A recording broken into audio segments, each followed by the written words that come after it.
নমস্কার বন্ধুরা, আমি রণদীপ হিস্ট্রি দর্পণ এডুকেশনাল চ্যানেলে আপনাদের সকলকে আবারও স্বাগত। আজ আমরা মূলত আলোচনা করব খলজি বংশ। আমরা পূর্ববর্তী ভিডিওগুলোতে একদম সংক্ষিপ্ত আকারে আমরা কিন্তু দাস বংশ পুরোটা কমপ্লিট করেছি।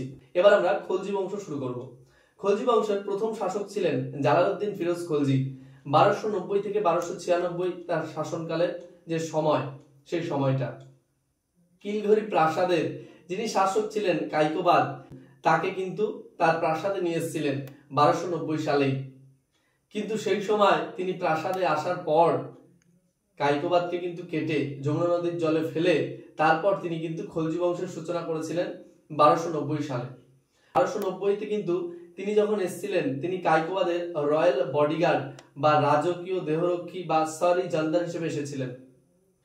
তিনি যে সিংহাসনে বসেছিলেন, তার এই সিংহাসনে বসার যে উত্থানের ঘটনা, এটাকে অধ্যাপক কে এস লাল তিনি কিন্তু খলজি বিপ্লব বলে অভিহিত করেছিলেন। কে এস লালের এ বিষয়ে একটা গ্রন্থও আছে, হিস্ট্রি অফ দ্য খলজিস। এটা আমাদের মাথায় রাখতে হবে।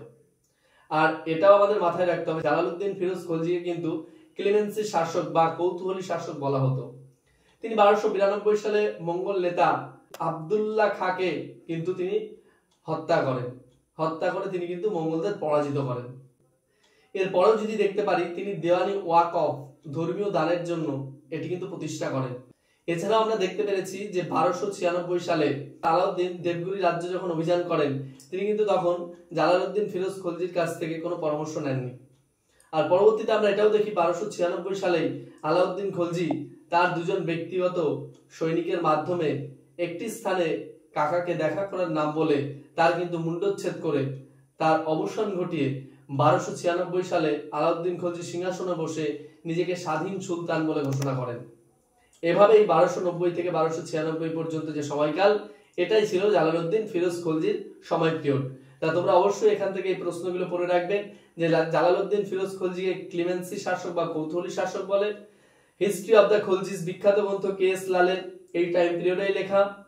এছাড়াও ধর্মীয় দান সম্পর্কে যে একটা বিভাগ বা পদ দেওয়ানি ওয়াকফ জালালউদ্দিন ফিরোজ খলজি সেই সময় এটি প্রতিষ্ঠা করেছিলেন। আর পরবর্তী ভিডিওতে আমি চেষ্টা করব আলাউদ্দিন খলজি এবং ইম্পর্টেন্ট যে সুলতানি শাসকরা আছে প্রতিটা বংশের, সেগুলো সম্পর্কে আলোচনা করার। আর তুমি যদি চ্যানেলে নতুন হয়ে থাকো, অবশ্যই চ্যানেলটিকে সাবস্ক্রাইব করে নোটিফিকেশন অন করে পাশে থাকবে এবং লাইক কমেন্ট করতে ভুলবে না। ধন্যবাদ।